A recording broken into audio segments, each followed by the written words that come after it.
sheer silks.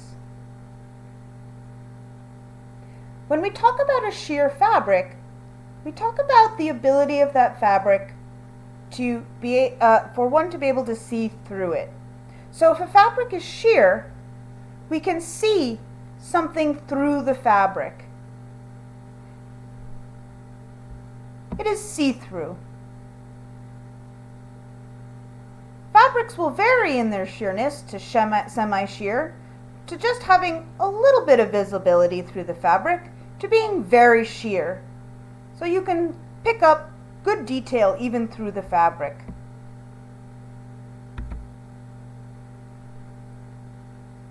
Our first fabric is batiste, and this is a silk batiste.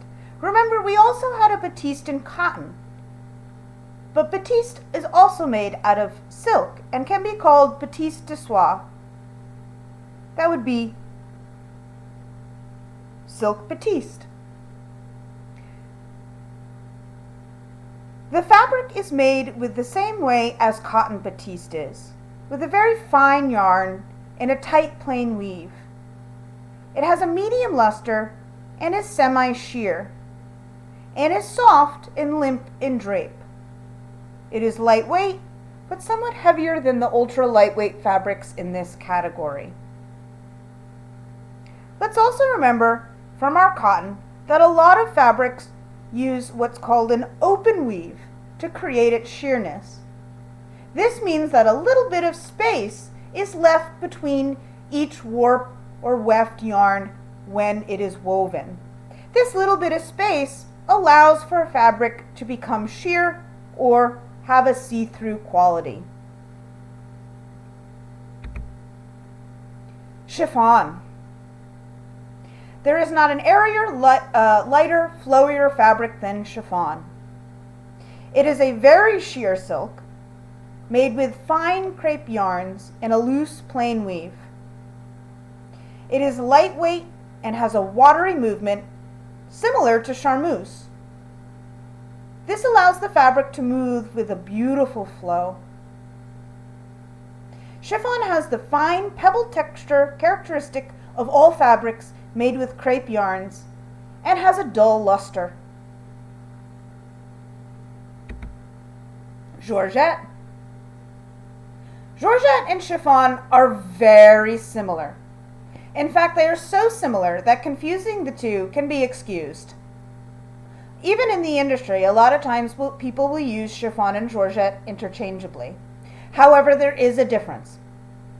When comparing the two fabrics side by side, georgette is less sheer, a bit heavier in weight, and has less luster. Georgette has almost no luster. It's quite dull.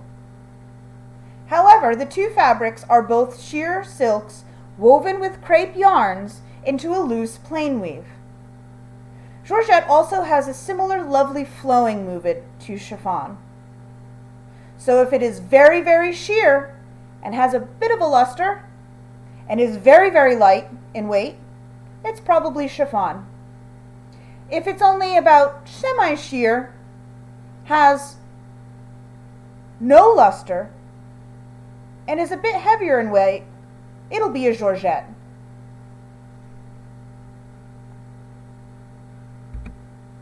Organza. Organza is very, very sheer and very, very stiff. It is made with tightly twisted yarns woven into an open plain weave.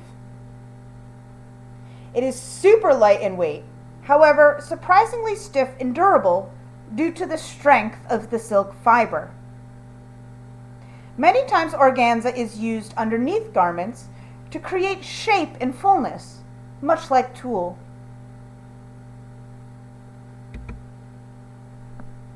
So here we must note the difference between two similar fabrics. And again, the difference comes down to the movement of the fabric.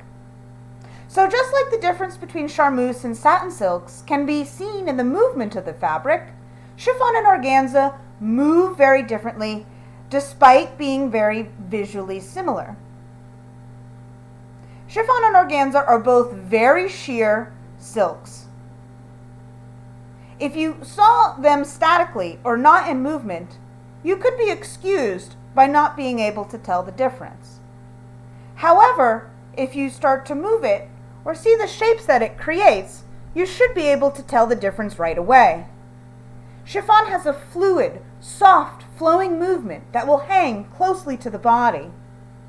Organza is stiff and crisp and will move out in big shapes and sharp angles away from the body. Take a moment to notice how each of these fabrics move and the shapes that they create as they move. It should be very easy to tell the difference in how they move from the flowing movement of chiffon on the left to the stiff, bouncy, and crisp movements of the organza. Oop, sorry about that. Tulle. This fabric is probably most known for its synthetic counterparts that are stiffer and most often used for shaping garments and are often seen on the inside and not outside. However, silk tulle is often used and is a bit softer than the super stiff tulle we might be used to. Tulle looks like a net more than a woven fabric. And indeed, its construction is more closely related to the making of nets than the making of fabrics. Traditionally, tulle is often used as a veil in wedding dresses. It is very hard to find silk tulle today. Again, when we see tulle, we mostly see a synthetic variety. We also associate tulle with the tutu, the famous garment of the ballerina.